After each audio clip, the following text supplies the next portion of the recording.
ሰላም ጤና ይስጥልኝ።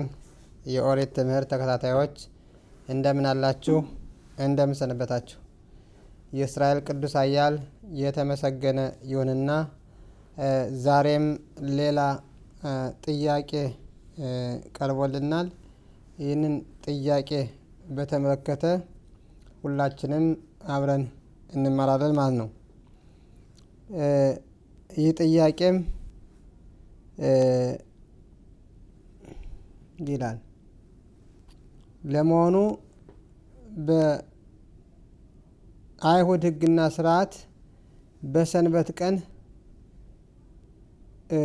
ከሴት ጋር ግንኙነት የተከለከለው ለምንድን ነው የሚል ጥያቄ ነው። ይህም እንግዲህ ጥያቄ ለመጀመሪያ ጊዜ ሲሰማ ነው። ምክንያቱም በአይሁድ ሕግና ስርዓት በሰንበት ቀን ግንኙነት ክልክል ነው የሚል ስለሌለ ማለት ነው። እንግዲህ ይህንን ነገር ምንጩ ከየት እንደሆነ ለምን ይህ በሰንበት ቀን ግንኙነት እንደተከለከለ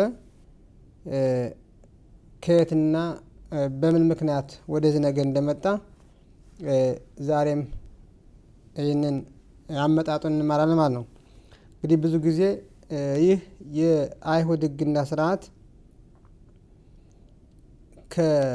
ከሌሎች ሰው ሰራሽ ወይም ፈጠራ ከሆኑት ነገሮች ጋር ስላገናኙት በኦሪት ትምህርት ውስጥ እንዲበረዝ ጉልበት ሰጥቷል ማለት ነው።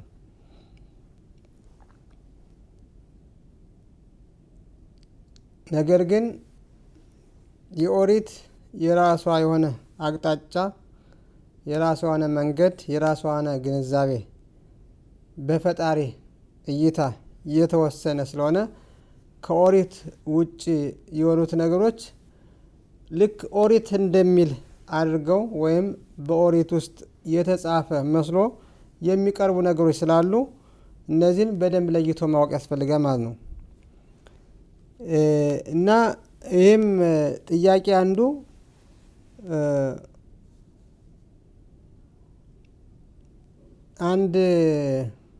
ሁለት ይሁዲዎች ለጋብቻ በሚተጫጩበት ጊዜ ይህንን ነገር ሀሳብ እንዳነሱትና በሰንበት ቀን ግንኙነት የሚሆን ከሆነ እኔ መዳር አልፈልግም በማለት ይህንን ጋብቻ እንደሰረዘችው አብሮ ቀርቧል ማለት ነው። እና ይሄ በእውነት ትክክል ነው ወይስ አይደለም የሚለው ነው። እንግዲህ በእርግጥ እንግዲህ ይሄ ነገር በህብረተሰቡ እንደዚህ አይነት ነገሮች እንዳሉ ያመለክታል ማለት ነው። በአይሁድ ሕግና ስርዓት በሰንበት ቀን የጾታ ግንኙነት የተፈቀደ ነው፣ የተከለከለ ነገር የለውም ማለት ነው። በአይሁድ ሕግና ስርዓት መሰረት ቅዱስ የሚባሉት አንደኛው የቅዱስ ጋብቻ የሚባለው ነው። ጋብቻ ቅድስና ያለበት ስለሆነ፣ ሁለተኛው አመጋገብ የአይሁድ ምግብ ቅድስና ያለበት ነው። አጠቃላይ የእርድን ጠቅላላ በሙሉ የከሸር ምግብ የሚባሉ እነዚህ ቅድስና ያለባቸው ናቸው። ሶስተኛው የእርድ ለብቻው ራሱን የቻለ ቅድስና አለበት ማለት ነው። እና እርድ ራሱን የቻለ ነው። የተለያዩ አይነት ምግቦች ራሱን የቻለ ቅድስና አለው። እንዲሁም ደግሞ ጋብቻ ወይም ትዳር በአይሁድ ሕግና ስርዓት እጅግ በጣም ትልቅ ቅድስና ያለው ነገር ነው ማለት ነው። ስለዚህ እንዲያውም በሰንበት ቀን ቅድስት ሰንበት ስለሆነች በዚህ ቀን ባለትዳሮች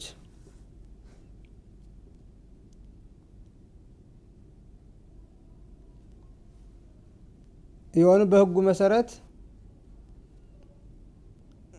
በሚያደርጉ የጾታ ግንኙነት ቅዱስ ልጆች ይፈጠራሉ፣ ጻድቃን ልጆች ይፈጠራሉ ይባላል። እንኳን ሊከለከል ማለት ነው። እና ታዲያ ይሄ ከየት መጣ የሚለውን ስናይ እንዲህ ይላል። አንድ ራቤኖ በኻይ የሚባለው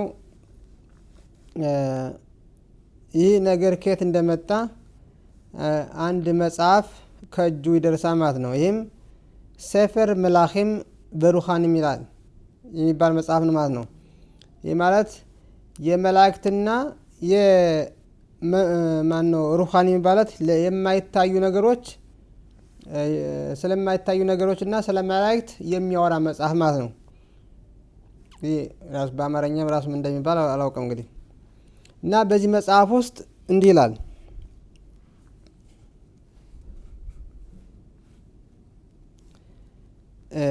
በማዛር እንግዲህ ወይም እድል የሚባል አለ በዓለም ሕዝቦች ዘንድ ከዋክብት ቆጠራ ወይም እድል የሚባል አለ።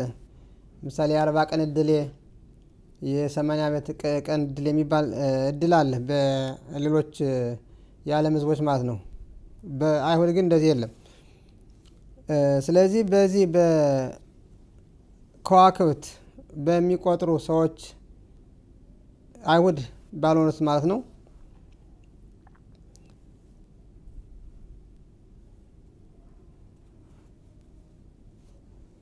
እንዲህ ይላል።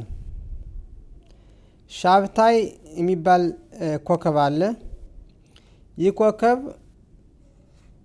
የዚህን ኮከብ በመከተል የተለያዩ ከዚህ ኮከብ ጋር መንፈሳዊ ነገር ለማድረግና በተለያዩ አስማት ነገር ለመጠቀም ሲሉ ይህ ኮከብ የሚለው በሰንበት ቀን ነው፣ በእነሱ አቆጣጠር ማለት ነው። የአይሁድ ያልሆኑ ሰዎች ስለዚህ ስለ ከዋክብትና ስለ መላእክት በሚያወራው መጽሐፋቸው ውስጥ ማለት ነው። ስለዚህ ይህ ኮከብ ሻብታይ ይባላል። ይህ ሻብታይ በሰንበት ቀን የሚውል ነው ብለው ያምናሉ። ስለዚህ ሻብታይ የሚባለው ኮከብ መንፈሳዊ ለሆነ ሰው በሰንበት ቀን ስጋ ይብላ፣ ወይን አይጠጣ፣ ከሴት ጋር አይተኛ፣ ይህንን ካደረገ ይህ ሻብታይ የሚባለው መላእክት ይገልጥለታል ብለው ያምናሉ። የተለያዩ ነገር የሚፈሱ የሚፈልጋቸው መለከት ማለት ነው። ስለዚህ እነዚህ 3 ነገሮች ከልክለዋቸዋል ማለት ነው። ምንጩ ግን የይሁዳ ምንጭ አይደለም። የዓለም ሕዝቦች እንግዲህ የተለያየ አስማት፣ የተለያየ ጥንቆልና፣ የተለያየ ድግምት በከዋክብት በመቁጠር የሚያምኑ አይሁድ ያልሆኑ ሰዎች፣ ምሁራኖች ወይ ጠንቋዎች ወይ አዋቂዎች የሚመሩበት ስለሆነ እነዚህ ሰዎች ከዚህ በሰንበት ቀን ከሚውለው ኮከብ ሻብታይ ከሚባለው ጋር ግንኙነት በመፍጠርና ያንን በዚያ ኮከብ አማካይነት የሚፈልጉትን ነገር ለመፈጸም ሲሉ በሰንበት ቀን ስጋ አይበሉም፣ በሰንበት ቀን ወይን አይጠጡም፣ በሰንበት ቀን ከሴት ጋር ግንኙነት አይፈጽሙም። ስለዚህ ምንጩ እንግዲህ የአይሁድ ምንጭ አይደለም ማለት ነው።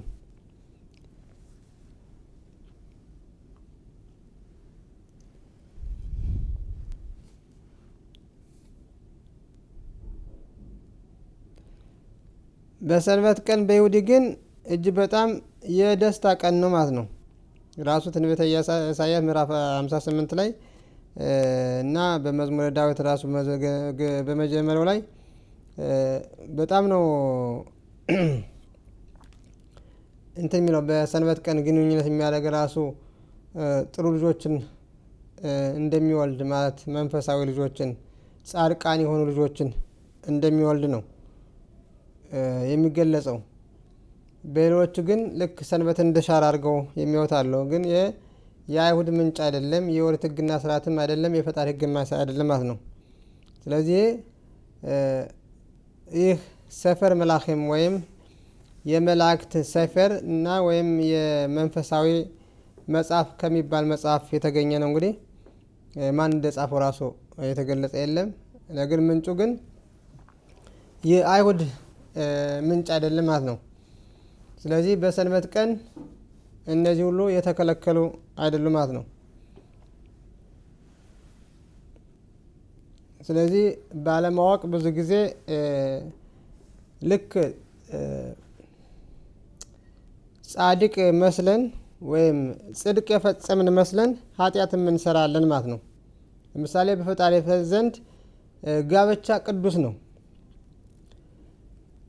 ቅዱስ የሆነው ፈጣሪ ራሱ በመጀመሪያው ሕግና ስርዓት በኦሪት ሕግና ስርዓት የመጀመሪያው ሚስት እንድናገባና ልጆች እንድንወልድ ነው የመጀመሪያው። እንዲያውም ልጆች የማይወልድና ሚስት የማያገባ ራሱ በፈጣሪ ዘንድ እጅግ በጣም የራቀ ነው።